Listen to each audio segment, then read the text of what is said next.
Et nous allons continuer à remonter le temps après les trains à vapeur, les scooters des années 50-60. Il y a vraiment des adeptes, ou plutôt des passionnés. Et ils se sont retrouvés ce week-end à Saint-Brieuc. Jean-Marc Seignet, Catherine Basile.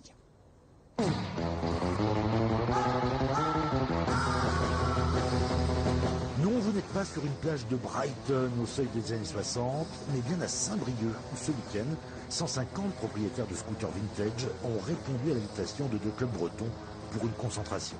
Ici, pas question de surfer sur la nostalgie, mais plutôt de revendiquer un certain état d'esprit attaché viscéralement à ce type de deux roues.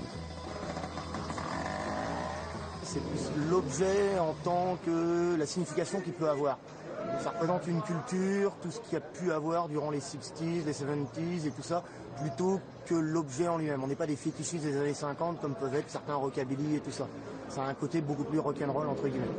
Pour prendre part au rendez-vous, certains n'ont pas hésité à traverser le Chanel. D'autres, comme Antoine, 21 ans, la passion rivée au casque, ont tout simplement traversé la France. Je suis parti mercredi à 3h30, j'ai mis 6 heures pour arriver jusqu'à Millau, que de la montée dans la départementale pourrie. Et ensuite, jeudi, 12 heures d'affilée, sur la route. Et au total, 22 heures pour arriver dans le 22. Ouais, c'est ça, 22 heures en tout. Jeune et déjà passionné, un relais générationnel qui n'étonne pas les organisateurs.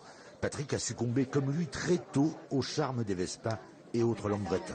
En ce qui me concerne, je suis tombé dedans quand j'étais petit, c'est-à-dire tout jeune, adolescent. J'ai vu des plus âgés que moi qui roulaient en Vespa et ça m'a plu du jour au lendemain, donc voilà, j'ai accroché. Les modèles encore en circulation sont légion, certains deviennent rares.